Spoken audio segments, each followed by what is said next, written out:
وهو ملك الهند السلطان العظيم اورنگزیب عالمگیر. اورنگزیب کو ایسے ہی عالمگیر نہیں کہتے تھے، اس کو صرف اور صرف جیتنا ہی آتا تھا، ہارنا اس نے کبھی سیکھا ہی نہیں.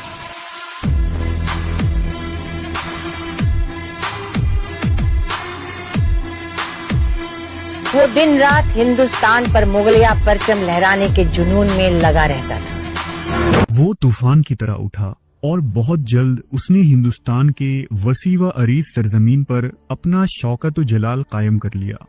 بے شک اس کے آباء و اجداد اس ملک پر حکومت کرتے آئے تھے، لیکن اس سے پہلے اور اس کے بعد کے کسی بھی مسلم بادشاہ نے شان اسلامی اور روایت دین کا اس طرح تحفظ نہ کیا تھا.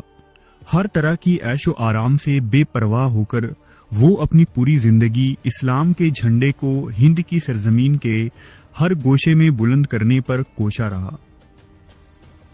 اس کے مقابلے میں ہر اسلام دشمن طاقت سامنے کھڑی ملی، اعلانیہ بھی اور خفیہ بھی.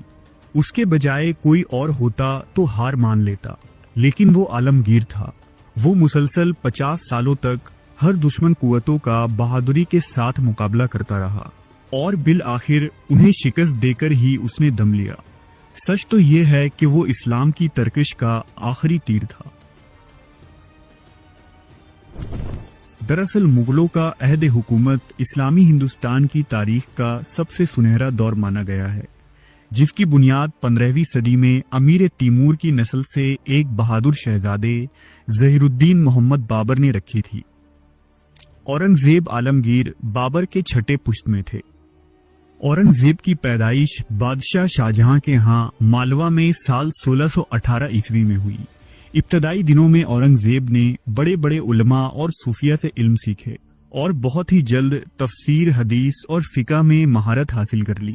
آپ مغل بادشاہوں میں پہلے بادشاہ ہیں جنہوں نے قرآن مجید حفظ کیا تھا. جوانی کے دنوں سے ہی اورنگزیب نہایت ہی زاہد، متقی اور پرہیزگار تھے اور کبھی کسی حرام کام اور گناہ میں مبتلا نہیں ہوئے.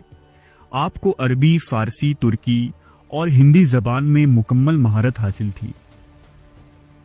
1047 ہجری میں جب آپ 20 سال کے نوجوان تھے تو حضرت مجدد الف ثانی رحمۃ اللہ علیہ کے صاحبزادے اور جانشین خواجہ محمد معصوم سے بیعت کر لی، جنہوں نے اورنگزیب کی روحانی تربیت کی. انہوں نے اپنی فراست ایمانی سے یہ محسوس کر لیا تھا کہ عالمگیر مستقبل میں ہند کے ایسے بادشاہ بنیں گے کہ ان کے دامن میں دین کو پناہ ملے گی.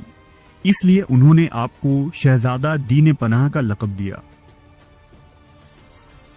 علوم و فنون کے ساتھ آپ نے گھڑ سواری، تیر اندازی اور سپاہ گیری میں کمال مہارت حاصل کی. آپ اس قدر بہادر تھے کہ تنے تنہا ہاتھیوں کے کھیل میں بڑے بڑے ایرانی ہاتھیوں کو پچاڑ دیا کرتے. جب والد نے انہیں مغرب کا گورنر بنایا تو جوانی کے اس دور میں اپنی شجاعت اور بہادری سے بلخ اور بدخشاں کو فتح کر لیا اور قندھار کو بھی مغلیہ سلطنت کا حصہ بنا لیا. 1068 ہجری یکم ذیقعدہ جمعہ کے دن حضرت اورنگزیب کو سلطنت مغلیہ ہند کے تخت پر بیٹھنے کی سعادت حاصل ہوئی. تاج پوشی ادا کی گئی اور ابو المظفر محی الدین اورنگزیب کو عالمگیر کا لقب حاصل ہوا. تخت نشینی کے فوراً بعد عالمگیر نے یہ اعلان کیا کہ وہ ہندوستان کو خلفائے راشدین کی طرز کی شرعی حکومت سے چلانے کا ارادہ رکھتا ہے اور اس اقتدار کا مقصد صرف اور صرف اسلام کا بول بالا ہے.